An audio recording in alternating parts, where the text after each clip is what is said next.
Greetings and salutations. I'm just gonna share a little bit of information. This is a proto series, as I'm still working on some technical issues to getting into a bit of a better level.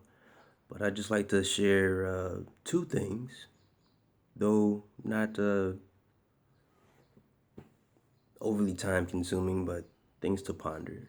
The first is the Four Noble Truths, as taught by Gautama Buddha. Dukkha, which is suffering. The first noble truth. Dukkha is a part of life.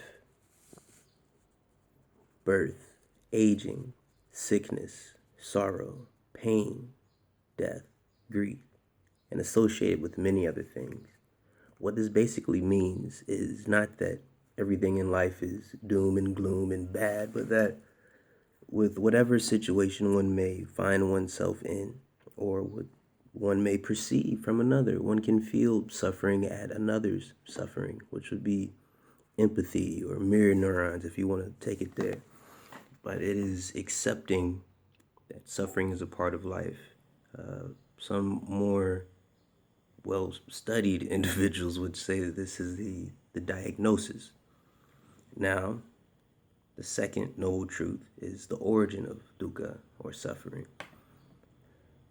The basic way to say it is that the origin of suffering or dukkha is clinging.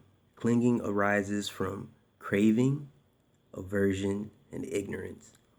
Craving is desire, whether that be lustful things like, sex rather than love, or rather lust rather than love, or aversion.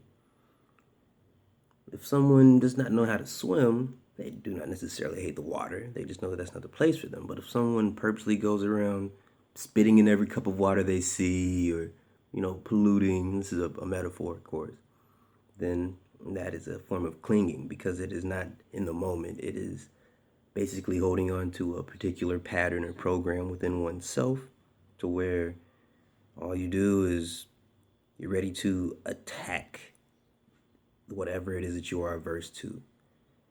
And the third one of the second noble truth is ignorance. Ignorance can cause suffering because there's no experience for whatever the stimuli may be.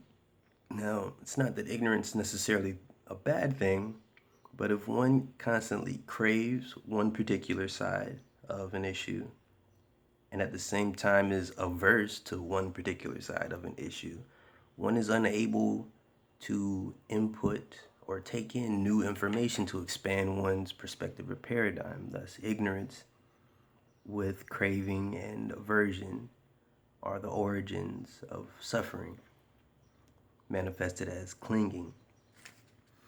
The other word for that is tanaha, Tahanha, which is a Sanskrit word for thirst.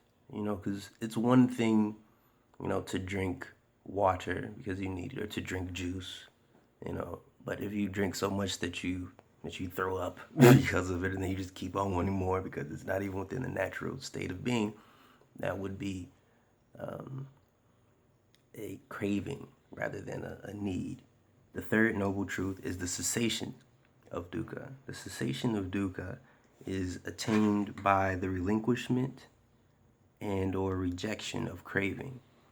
Now, let's take lust for an example.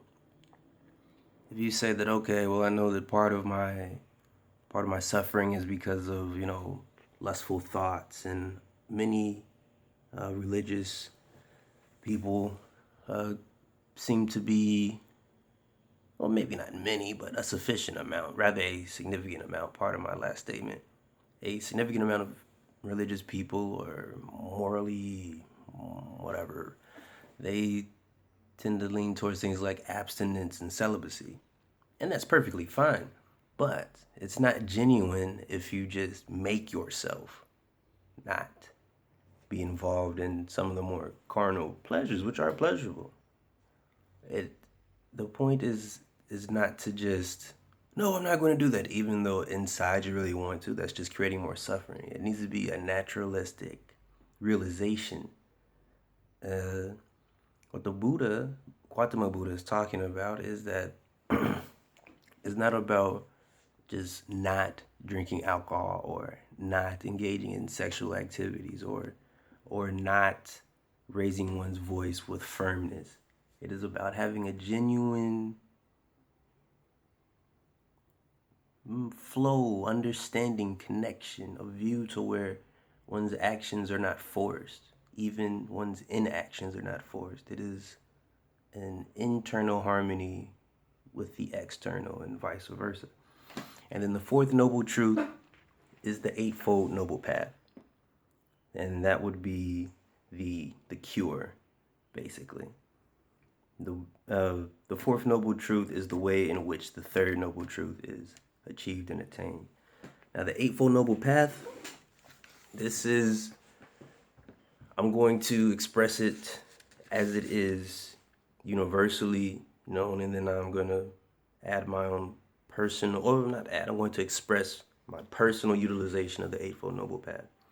So, to begin, the standard template for the eightfold noble path is right view, right intention, right speech, right action, right livelihood, right effort, right mindfulness, and right conversation. Sorry, right concentration. The right conversation will be a part of right speech. Now, what I'm saying, the reason why I've expressed it as a template is because in my personal expression of life, I am an artist, so there is an art to that. Because with all these different things, it's not just so much as okay, I gotta see things the right way, I gotta have the right view, I gotta do things the right way, and the right speech and right action. It sounds really good, and it is true. These are wonderful seeds, but in order for a true blossoming of, harmony to manifest, one needs to know oneself. Knowledge of self is a very important subject.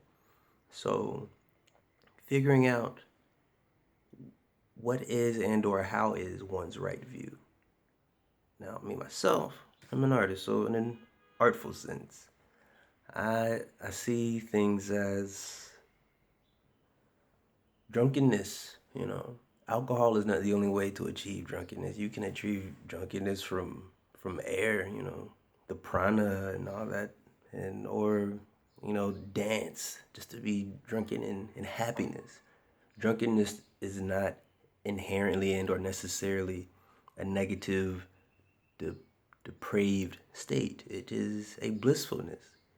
Uh, for those of you who are around children, when you see, and I mean like the little bitties, when they're like 3 and 4, and they're just happy and playing and running, and just all they have is juice and toys and snacks or whatever, and they're basically little drunk people, but in the best sort of way. The purest type of drunkenness is just a kind of youthful